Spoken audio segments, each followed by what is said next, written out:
Hello, my name's Roger Perry, and today we're going to look at what makes a boomerang return. I'm the Australian team captain, and we compete in various competitions around the world. This is my son Grant. Grant's the current Australian champion, and he's pretty good. We're showing you how to do it. The Aborigines have been using non-returning throw sticks for many thousands of years for hunting kangaroos and emus. The returning boomerangs here were used mainly for hunting birds. Nowadays there are many new types of boomerangs made of different materials, including fun boomerangs for children and beginners, large boomerangs, very small ones, and different types of competition models, mostly 3-arm boomerangs. Some fun shapes, and these are called MTAs, maximum time aloft. So Grant's just going to start off with a standard throw and catch. Notice that this is a 2-arm boomerang. Clap your hands together for the catch.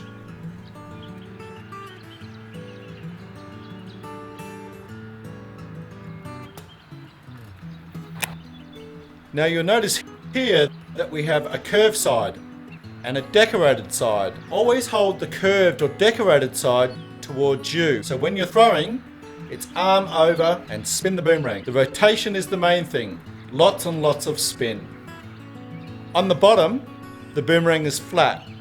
Keep the flat side away from you. So always the curved or decorated side towards you, spin it end over end. Now you'll notice with this wind indicator that the wind is going this direction. It's very important when you throw a boomerang to throw to the right of the wind, approximately 45 degrees.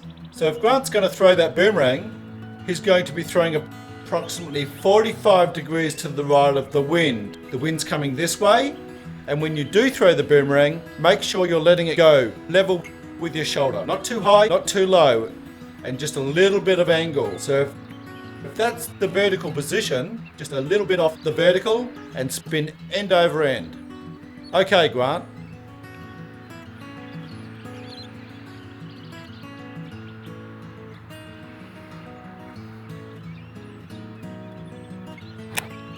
Believe it or not, there is a difference between a left and a right-hand boomerang. You can see here, this is the leading edge. This is a left-handed boomerang. Leading edge, trailing edge, just like an aeroplane wing. On the right-hander, you'll notice it's in the opposite direction. Right-handed, leading edge is here, trailing edge is here. So when you hold a boomerang, you always hold it with the leading edge into your hand. So we've got a left-hander and a right-hander throwing. Here's the wind indicator going this way. Righties to the right-hand side, lefties to the left-hand side.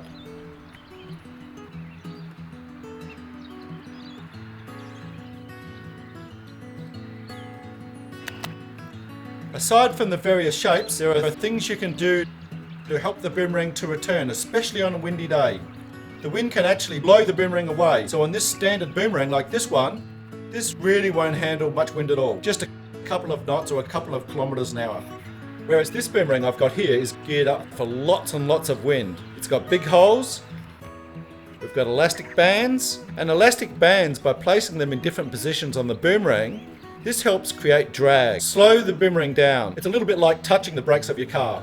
So the holes, the elastic bands, these create drag. So this one can really be thrown on a very strong and windy day. This one, very light wind. Boomerangs generally are best in light wind, especially when you're learning. So now in competition, we use a lot of 3-arm boomerangs. You can see it's got holes there. It's got elastic bands to slow it down. And this is a boomerang that we use for trick catching. So Grant's going to show you how to do a couple of the tricks that we perform in a trick catching competition. One hand clean behind the back, which is one of the hardest catches. And now Grant's going to try the foot catch for you. This is the hardest catch. In a competition, each catch is worth X amount of points, and the foot catch is the maximum, which is worth 10 points. Very nice. And that would count. As long as it doesn't hit your knees, it's a legitimate catch. This catch is made famous by an American called Joe Gervin, and this one's called the Pink Flamingo. Definitely one of the hardest catches. It's not in the competition, it's just a fun catch. And he's pulled that off perfectly. Well done.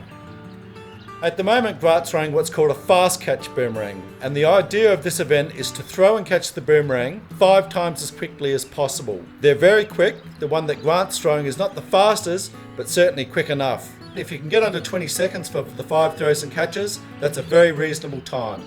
The windier it is, of course, the slower the boomerang. So we have various types of boomerangs for the different wind conditions. A lot of people ask me, what happens if my boomerang doesn't come back? How do I actually make my boomerang come back? So here's just a couple of tips. You're right-handed, the wind is coming here. You throw 45 degrees to the right of the wind. And if your boomerang blows back behind you, you can throw the boomerang more vertical.